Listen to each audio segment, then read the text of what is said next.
Happy Hour presented by Humidor Tequila, the official tequila of the Portland Timbers. I'm Jake Zivin, the play-by-play announcer for the Timbers. Alongside me on the broadcast and at this happy hour is former Portland Timber Nat Borchers. And we're excited to be joined by, from Humidor, Martha Jauregui, who is a Humidor brand ambassador. First of all, the Timbers fans know me. They certainly know Nat, but not you, Martha. Martha, how are you? How's your Thursday going? Going fabulous. Just ready to show you guys how to make some cocktails. Yeah, we're going to make a couple cocktails. We're going to drink the cocktails. We're going to talk a little bit about tequila. At the end, Nat and I will talk a little about the Timbers as well. We'll give away a prize pack, which is exciting. Someone's going to get $150 to the PTFC Authentic. Someone's going to get an Humidor prize pack as well. Let's get into the tequila, and we'll start with Humidor. Martha, yeah. As a brand ambassador, like your job is to go around and tell people how good Humidor is, right? Which is correct. Awesome job, by the way. So what makes it so special? What makes Humidor unique? So to start off, Humidor is actually the #1 selling tequila in Mexico. I think that alone shows and it demonstrates the quality and craftsmanship of Humidor. But aside from that, Humidor is the only true tequila producing hacienda. So we are the only ones in Mexico that have an hacienda, which is phenomenal, and words can't describe how amazing that is on its own. With having the ability to have our own hacienda, we have over 16 types of fruits and citruses that help us fermentate our tequila. So fermentation is when we transfer or when we convert the sugars into alcohol. And that process is typically done with yeast. However, since we do have an hacienda and it is natural fermentation, we allow the natural airborne to ferment our tequila. So those are just like two reasons why Humidor is so different and unique in comparison to other tequilas. And Martha, I gotta say, I'm like really nervous to like be making drinks with like the glass and the alcohol and everything here. So I'm happy you're walking us through it. I'm just curious though, where does Humidor get its name? So Humidor is actually the gentleman that cultivates and harvests the agave, which is the plant where we source the liquid. These men work long hours, and it's truly an art. So because of them, Humidor got its name. It's just in honor of the man who cultivates this beautiful plant for us to be able to enjoy. Yeah, looking at the bottle, I see that on the side. The little gentleman, yes. You mentioned the hacienda. Where is that tequila made? So a tequila has to be made in Mexico. Within Mexico, there's only 5 states, though, that are allowed to produce tequila. Within those 5 states, we have Jalisco, which produces about 98% of all tequila that we see. And we are located in Jalisco in a small town called Amatitan in our beautiful hacienda, San Jose del Refugio. I'm curious, Martha, when it comes to the difference between this tequila, the Reposado, and this tequila, the Tequila Silver, like what is the difference between these two? I mean, I see them on the shelf. I'm really not sure, how you make them or what the difference is. Of course. So that's always a question that we wonder, right? What's the difference? Is there coloring? Is there something added that changed the color or the aroma and the flavor? And quite honestly, the only difference is the aging. So it's a maturation process. There is 2 categories in tequila. There's 100% Blue Weber, which is what Humidor is, and then there is tequila. We want to stay away from anything that does not say 100%. That's typically an indication that there is some type of coloring, that there is some type of additive added. When it's 100% Blue Weber, it all begins as a silver. From there, it's just the maturation or the time is spent in the barrel. For Humidor Silver, it doesn't spend any time in the barrel.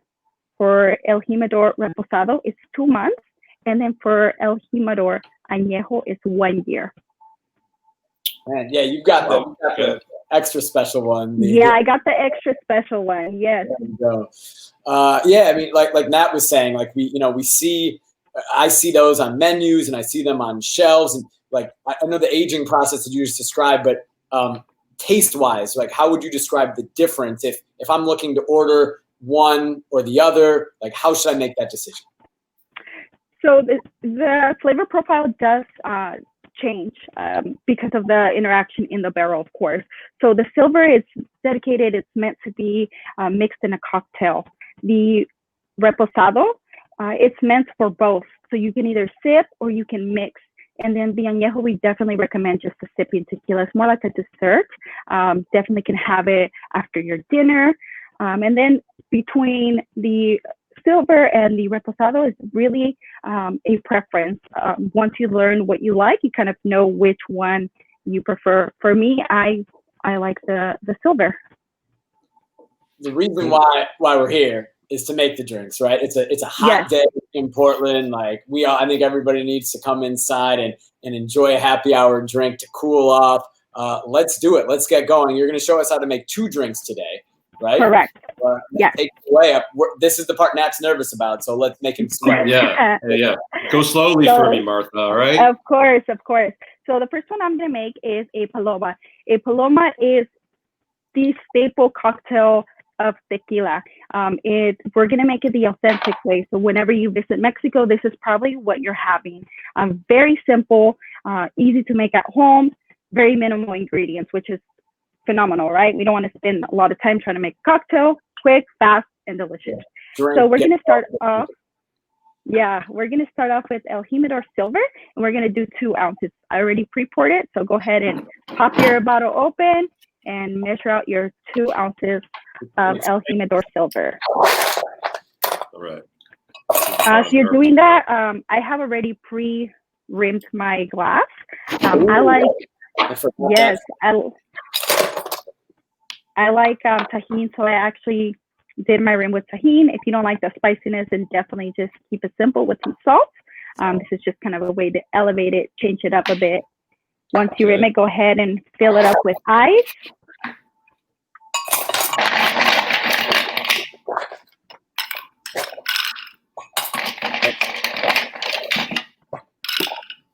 And don't be scared to be generous with your ice. Ice is actually what helps us keep our cocktails very refreshing. And then go ahead and pour in your Jimador. Oh, I already poured it in. I was early. That's fine. Sorry about that, Martha. I'm not following directions here. It's all right. And then go ahead and fill it up with your squirt. So squirt is a grapefruit soda.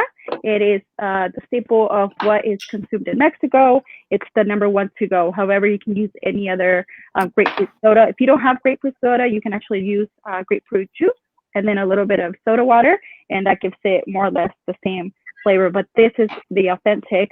I'm going to take it a little step further because I have these ingredients. Little lime juice. And this is just a way to elevate it. It's really ready to drink already. I have a little bit of grapefruit. And then a little bit of orange wedge. And you're done. That's all you need for a authentic Paloma. Nat, you're stepping up the game too, aren't you? You know what? I got one of these. I'm going to go ahead and throw it in. A little lime juice. Fresh. Oh, yeah. That's the good stuff right there. It's another level. You came ready.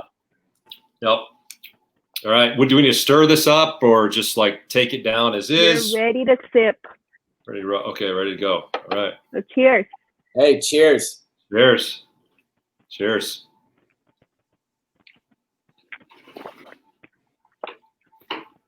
Very refreshing. Yeah. Oh, wow. That tastes awesome. Okay. Yeah. Oh, man. Perfect for like today, right? 95 degrees out. It's simple. It's light. It's been so hot in Portland too, you know, like, man, it's nice to have a nice drink to calm down a little bit. It's definitely a drink you can just set out the ingredients for and let your guests just kind of serve themselves instead of trying to accommodate, making 10 of them. You just everybody can make their own, very simple, and then very refreshing. Yeah. That's what I was going to say. It's like easy. I don't like to have a bunch of different things in a drink. Just, make it easy, a couple of little ingredients and you're good to go. Yeah. Good to go.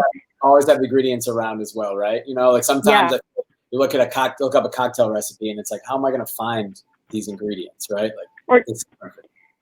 Yep. And that's what we want to just keep it simple. It's whatever you have in your pantry, limes, orange, any citrus really amplifies the flavor. It's not needed though. So simply squirt in tequila and you're ready to go. Great. Perfect. Next drink. This is special, right, Martha? This is special, yes. Timberita, I've been told. A Timberita. Yes, a Timberita. So just like the Paloma, that it has a lot of variations, you can really make it different ways, but we made it the authentic way. Margaritas are the same. I always say it's the rule of three, the golden rule of three. You need your spirit, which is, in this choice, we're doing El Jimador. You need a citrus, and then you need something sweet. 3 ingredients, all you need, and that will create a perfect cocktail. I like for that. Yes, for today, for the Timberita, we're going to use 2 ounces of El Jimador Reposado. Okay. We do need a shaker. So let me take it a step back. We want to go ahead and rim our cup again.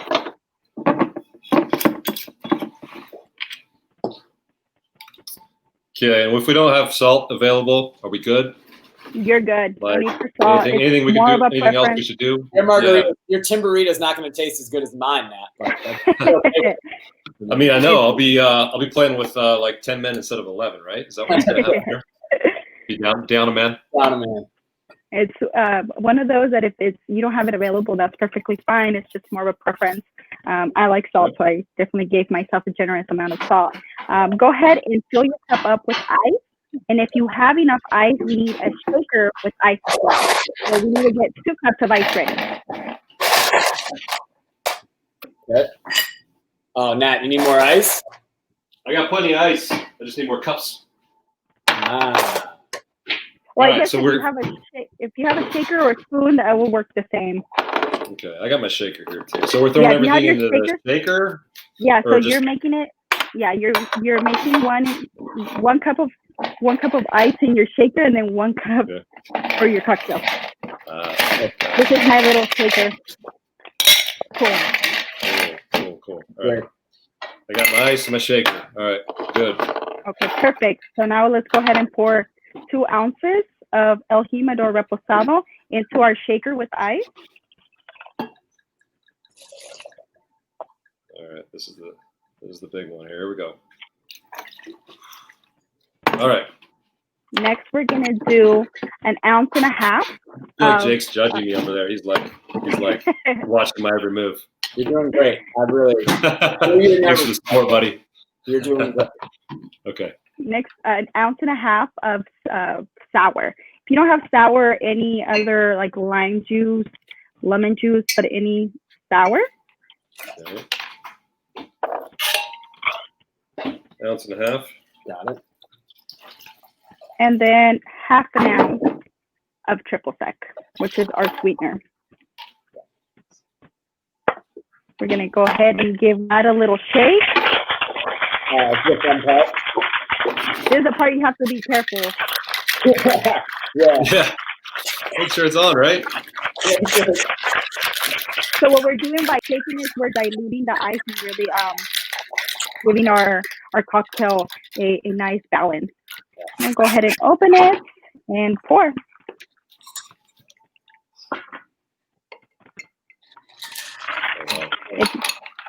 If you have a lime to garnish, go ahead and garnish. If not, no need for garnish.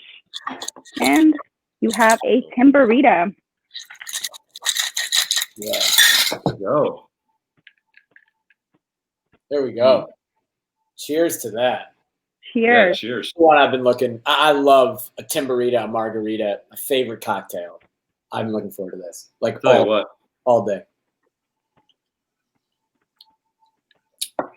We got 2 of these now. These are We're in the zone right now. We got 2 drinks made. I don't usually make a margarita with reposado. It's interesting. It's definitely different, right? Like you can taste it. It's got a little the cocktail a little bit. Mm-hmm. Yeah. Like maybe like smokiness to it. I don't know if that's right. Yeah, there's a little bit of a smoke, and that comes again from the barrel. Aging in the barrel gives it that nice wood flavor. So that's probably what you're picking up. It's good. But you said as well, Martha, that the añejo is what you would sip with just like on the rocks, right? And the reposado. On the rocks or... Mm-hmm. And then the silver would be more like in a cocktail. Correct.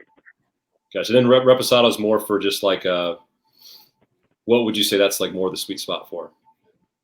I think it's more of like that middle point where if maybe you're looking, I'm a purist, so I like the agave bold flavors, but maybe if the añejo is too has too much of the wood elements, then that's when you kind of take it a step back, and it's a perfect balance between both. Okay. Yeah. It's great. I think it's great. It's so refreshing. I think the margarita, Timberita, is like, again, the perfect cocktail for a hot day. It takes a little bit more to make. The nice thing about the Paloma was like that we made that in what, like 20 seconds, right? You know what I mean? Like ready to go. Some ice, some tequila, some soda, some grapefruit soda, and you're good. This one took a little bit longer, but I think it's worth it. It's great. It's definitely worth the wait. Yeah. Yeah. Sure. I'm curious, Martha, what's your preference between the different tequilas? Like if you're sitting there, it's a hot day and you're just like, hey, I need to take the edge off. What are you drinking? I'm drinking the silver. I like that bold forward cooked agave note. So I definitely stick with the silver. And actually my favorite drink is the Paloma. Really? It's very simple, very citrusy. It's refreshing. So I just kind of stick with the Paloma. So you're a brand ambassador for El Humidor. How do you get that job? It's a pretty cool job. Yeah, it is. It's an amazing job. I started just bartending, so wanted to grow my knowledge in just the spirits industry. Kind of just grew from there. It's just my love for spirits and specific tequila. I am Mexican, so it's kind of really engraved in my blood, and I just wanted to learn more. Took it upon myself, and it's kind of where I have led into this position. And what about, like, for somebody on the outside looking into the tequila industry, what's the most interesting thing about this industry or about your job? The most interesting thing I would say is the length of information there is on such a what we think is simple, the level of work that comes behind this bottle. We think of tequila just spirit in and out, and in reality it's a long process. Agave takes about 6 to 10 years to fully mature. So before we even had this tequila on this table, that plant had been growing for 6 to 10 years. Now you're adding aging time, you're adding production time. So it's really an artwork, and I don't think we see it as an artwork when it really is such an art. You mentioned Sorry, Nat, go ahead. I was going to say, it's kind of like, in soccer, you're developing players, right? You start them when they're really young. You get them, 17, 18 years old, right? And in the academy or maybe, to the first team. And then, you kind of start building, give them games here and there. But then they become like a pro, a true pro when they're like mid-20s. So that's kind of like, what this agave thing is, right? How this then you're like Nat now, and you're extra anejo, right? I mean, I'm very anejo. Yeah, I am way. I'm way far anejo. You ate it beautifully. You're being too kind. You talk about you mentioned agave, the plant, and I just know agave as the plant that tequila is made out of. I don't think I've ever seen it in person, right? Like, what can you tell us more about agave? What type of plant it is, and are there other uses for it outside of just distilling tequila? So agave is actually native to the southern part of Mexico, and then that rest of that region. There's actually over 138 variations of agave, and it has multiple uses. So from the agave, you can get string, you can get rope. It's used to ferment the soil back again. There's other spirits made from the center, which is what we call the piña, where we take the tequila from. The spirits can be like pulque, which is our original spirit that we kind of learned from our ancestors, that it was a spirit. So that's the original pulque. There's bacalao, there's mezcal. But in order to be tequila, it has to be 100% Blue Weber. So we have to use a specific type of agave, which is the Blue Weber. Cool. Very interesting. Yeah. So, and do you like, and you've been in this industry for like 10 years, right? So Correct. do you like, is there, how did you get to this point in time? Like, were you having to read books on tequila? Were you just getting this information from other people? Or is there like a tequila university you can go to or anything like that? Or, how do you learn more? Every college tequila university? I don't know where you are. Yeah, that's a great, I mean, there was a lot of that for sure. There is a few, there's a few resources. So one is called the CRT, Consejo Regulatorio de Tequila. And this is an agency in Mexico that regulates the production of tequila. You can actually take a seminar with them where they teach you every step of the way of tequila production. Oh, really? I've also visited multiple haciendas or multiple distilleries, including our hacienda, which is the only true tequila producing hacienda, gone to competitors, seen what they're doing, what we're doing, read books. There's another agency called a CSS. It's actually a test that you take to show your level of knowledge in the industry. So there's definitely a lot of resources out there that one might think they're not, but like I said, it's really an art, and it's there available. That's cool. That's awesome. It's fascinating. Martha, we appreciate you taking the time to educate us on tequila, on El Jimador, teaching us how to make these recipes today. It was needed, I know, for me at least, to cool down on a hot day. But Nat and I have two drinks to drink, and we've got some soccer to talk about. And I don't know if we don't want to bother you with that. But we do want to thank you so much for showing us how to make these drinks and coming on this Timbers Happy Hour presented by El Jimador. Thank you. Thank you for having me. Yeah, of course. Thank you, Martha. Cheers, Martha. Yeah. Cheers. And now, Nat, we've got to finish these drinks. Yes, and we sure do. We've got to talk Timbers because, man, there was a wild game on Tuesday. They're through to the quarterfinals of the MLS's back tournament. They're one of 8 teams left. I don't know about you. We were saying I think I needed both of these after that game on Tuesday night to come down after calling that game, right? I mean, it was wild. As you've had 48 hours or so, not quite, to process it. Like, what are you thinking now? What are your big takeaways from Tuesday night's win, advancement against FC Cincinnati? I mean, same for you. I was, completely from one end of the spectrum to the other, the highs and the lows of that game. You had the Timbers seemed in control. In the second half, especially that first 15, 20 minutes, they got the goal. A spot of brilliance from our guy Blanco, of course, and Nias Goda in the right spot, making the run. And then we're in control. And then obviously there's the mistake in the back. And you look at that moment in time, and there were some tense moments from kind of there on out. But what I liked about the team is that they didn't just shut up shop and say, hey, that's it. We're not gonna play anymore. We're good. Psychologically, I felt like the team regrouped well. I wouldn't say it was their best performance of the tournament by any means, but they got the result. And then they go to PKs, and I like the selection of the PK takers. Every single guy stepped up. Nobody missed, right? Everybody took their chance, and that, I think, is kind of a microcosm of this team right now. Just a lot of confidence from within. You can tell they're enjoying their time together down there in Orlando. And I think, ultimately, you win games in different ways, right? And in this one, it was like, hey, maybe it's not going to be pretty the whole way through. You're playing against a team that's parking the bus, throughout most of the game, right? And it's frustrating. But I thought that they reacted well, and the game is really about reactions, and going even 1-1. Since he had a chance, they had a big chance, right, that they missed. And I think if that's a chance that's reversed, the Timbers would finish that chance. So a lot of confidence in the group. You talk about the penalty shootout and it looked to me like it looked smooth in that shootout, right? I mean, the Timbers looked confident. They looked more ready for that moment than Cincinnati. And I think you could say the same when I look back to 2018 in Seattle. You could say the same about that night, that the Timbers looked the more confident team, the better team in that shootout.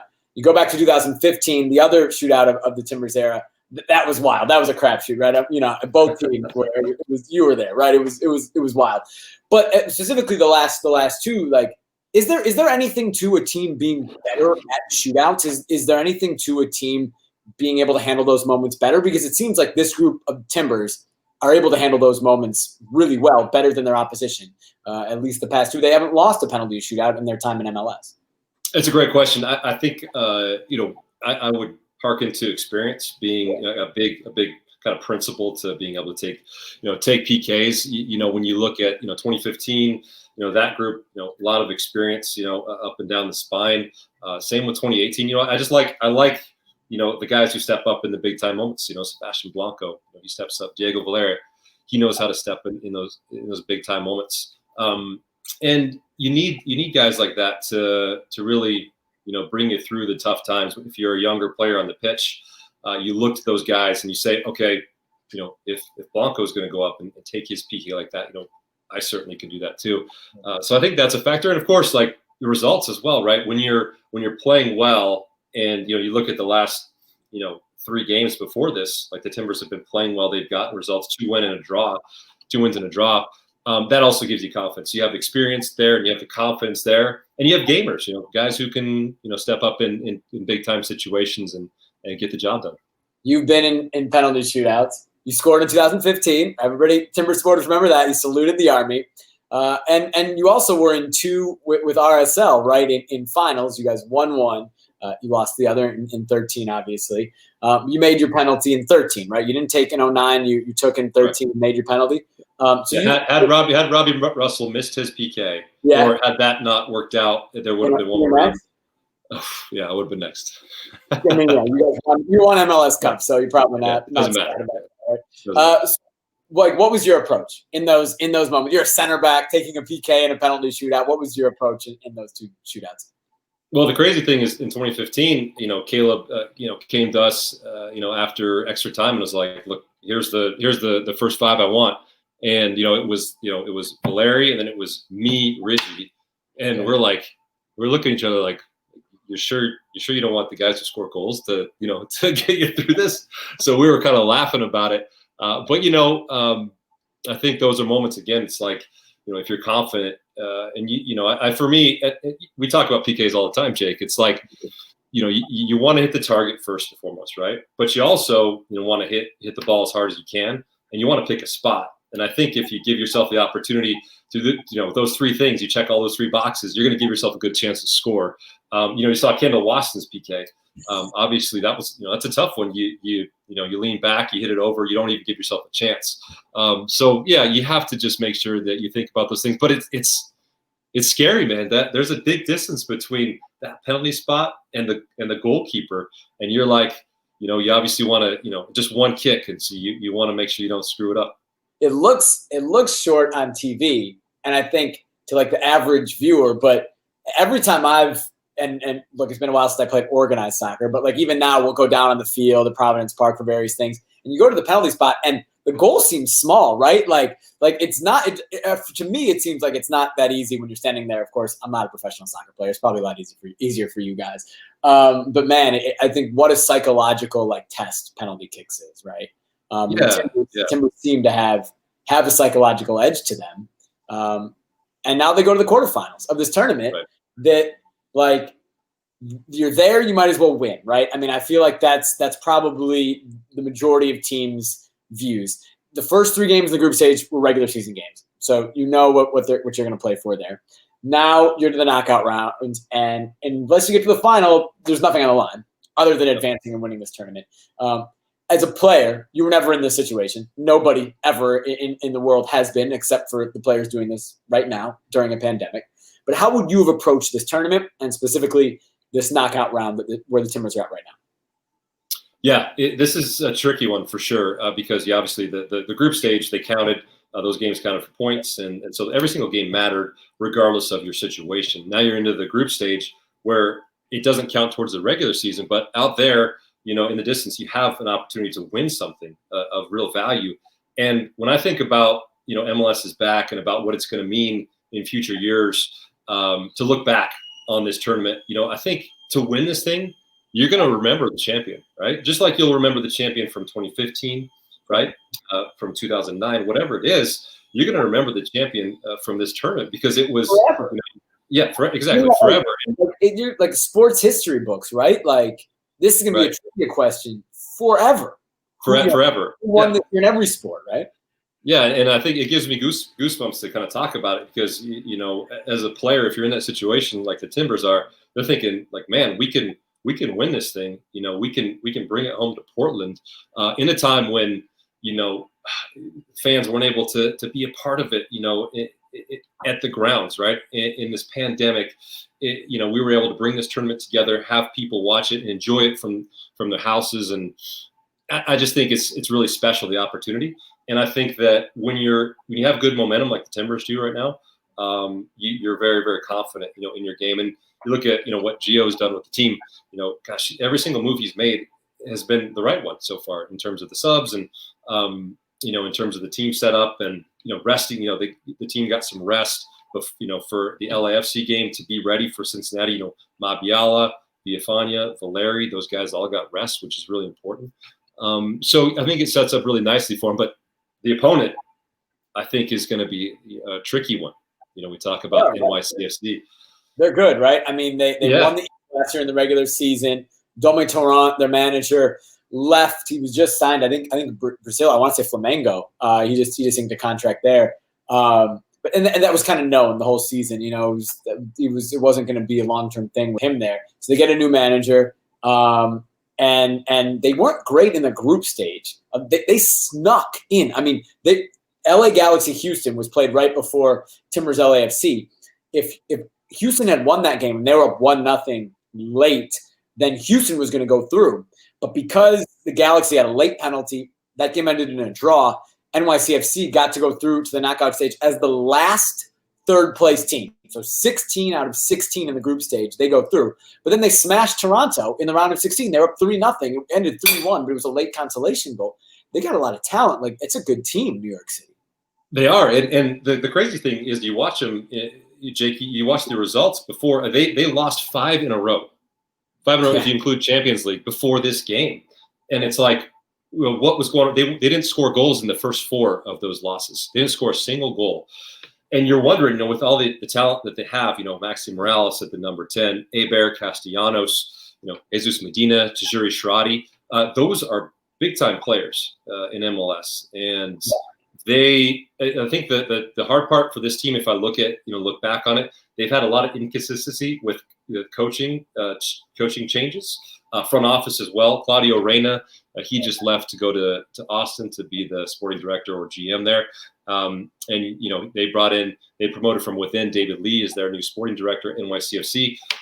They brought in a new head coach, Ronny Deila, who's a Norwegian coach. I hear he is the second most prominent player in the history of, I don't know if I'm pronouncing this right, Ode? How do you pronounce the name of the coach? So Odd is how you pronounce it. They pronounce it Odd. Ode.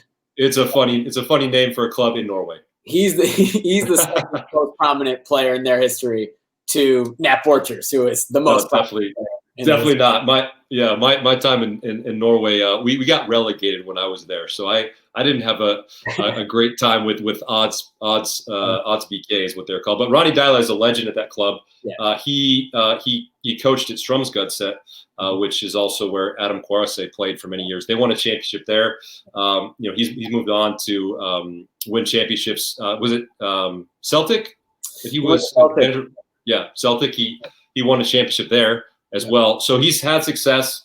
If you talk, one of us might be. Well, you for sure could. I could maybe win a championship at Celtic. Like, let's be honest. If you gave me, Celtic, obviously they've got more resources than every single other club, but you still have to go out and do it. You know, that's fair. It's a fair point. But I think that, you know, he brings with him an air of intensity about him. You know, he does a really good job of connecting to players. The one play I'll mention, they were in Champions League. And NYCFC playing against San Carlos, who is, I believe, a Costa Rican club. And there was a nasty slide challenge right by the bench by one of the San Carlos players on NYCFC player. Ronny Deila gets up out of his technical area and actually pushes the player from San Carlos. And I think it kind of just like, it's funny. He pushed him and he kind of like walked away and let everybody kind of get in the scrum. But I think he was just sending a message. He's like, he wants to be on the pitch with, he wants to be involved. So, you know, I think he's breathed a little bit of, what do you want to say, confidence into the team. You know, they didn't get the results, but they look confident now, Jake. And I think that's the scary part is that, you know, they just came off a game where they scored, 3 goals against Toronto. They looked in control the whole game. They looked hungry. They looked like they were up for it. So, and I think their front forward is going to give, you know, the Timbers some real troubles in the back if they're not switched on. So I think it's going to be a really fun matchup. I mean, hey, knockout round, you want to, you know, take on the best teams. So why not do it now? You're going to have to, right? To win it all, you got to play the best teams. Yeah, and New York City, I mean, they've always had that talent. The Timbers have beaten them 3 times in a row. They haven't conceded a goal in the last 3 games against New York City. They've done really well, actually, at Yankee Stadium every time they go there, which one of the only teams I feel like to kind of look really good and confident in Yankee Stadium, which is a difficult place to play. This game will not be in Yankee Stadium, obviously. Will be in the bubble. But if you look at the Timbers and how they're going to set up, the one thing to me that's interesting about this game, and it's not necessarily fair, the Timbers only have 3 days rest, right? They go Tuesday to Saturday. New York City, because of the schedule, they have 5 days rest. They played their round of 16 game 2 days before the Timbers. How did the Timbers handle that hurdle?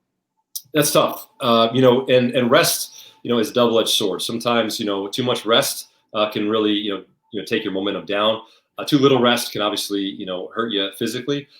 So I think it's tough. You know, the Timbers having two fewer days rest. Obviously, you know, with some of the more experienced players, you know, they're going to have to get on the massage table. They're going to have to, you know, get their bodies right. They have to get the rest. But I think with the momentum that the Timbers have, the confidence they have right now, I think they're going to, you know, still be in a good spot. I actually like that they are playing a little bit shorter turnaround because they want to just continue that good feeling, you know, into the match on Saturday. And, you know, let's be honest, you know, from here on out, you know, bodies are going to be struggling. It's been 4 months since a lot of these guys have played, you know, everybody's played 90 minutes, right? So, you know, I think they're going to have to really manage things. But we talked about it before, Jake. The Timbers have a lot of depth this year. And it feels like when somebody's rotated out, you can bring another guy in really key positions that maybe haven't been the case in the past. So I think it's going to be important to rely on some of those depth pieces as we get further into this tournament. It's crazy. You look at their roster, you look at other teams' rosters, including who the Timbers have played. Like when we're calling the game, you know, it's a 23-man roster. You look down at our prep you know, we have the teams laid out, the players on the field, and the subs available. And when you're getting into the 60th minute and you're looking at who the Timbers have available and who, say, like the LA Galaxy have available, it is a stark contrast in experience. In, you know, perceived talent level. The Timbers are a deep team, and that's got to help them in a tournament like this. It's time to announce our prize winner. A contest was put out there. Winner's going to get an Humidor Tequila Margarita kit and a $150 gift card to PTFC Authentics. And the winner, we are proud and honored to announce, is Jason Wallace. Congratulations to Jason. Check your Facebook DMs for redemption for details on how to win your prize. Cheers, Jason. You're going to get a lot of Timbers gear. You're going to have an Humidor Tequila Margarita kit. We can vouch. It's quality. You're going to enjoy it. Make some margaritas. The weather's hot. And enjoy some Timbers games. Maybe 3 more, at least 1 more on Saturday. Gotta go get some jerseys, man. I'll be curious to see who he chooses. You know, you can still do a throwback, maybe throw the Borchers 7 on there. Just a suggestion. Hey, I like that. Always self-promoting. Got to keep it up. There's still a lot of those out there, to be fair. It's not like there's a few. There's a couple. We were watching. We were calling the game, and you could see on the virtual scoreboard, the watch parties. Somebody had one of your photo bombs with them. Sitting there watching. They did. I saw that. You know what I saw more often though. I saw Jack Jewsbury, the legend. He is, you know, watching the game. You know, definitely just thinking tactics. You know, I could see him just kind of running through what he would do, and yeah, you know, he's still thinking the game. I think he must have a direct line to the production truck, telling them like, "Hey, you got to put me on." You got to put me on. He's at more face time maybe than anybody else in this tournament. Absolutely. Him and Timber Joey's got a little bit. Associated with Timbers. Yeah, Joey's there doing his thing as well. Yep. Nat, cheers. Great to share Jake. with you. 2 drinks. I still have a lot left, so there's a game on. I'm going to go watch it and nurse these drinks. Yes, that sounds good, man. Thank you for hosting, and it's been a pleasure, man. Thanks, Jimador. It was so much fun. It'd be fun to call a game like this one day. I agree.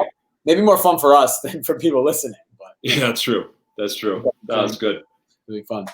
Cheers. Thank you, everybody, for joining the Timbers Happy Hour presented by El Humidor Tequila, the official tequila of the Portland Timbers. We hope you enjoyed watching us make some drinks. Nat did great making the drinks. He was nervous about it, but it was successful, so that's positive.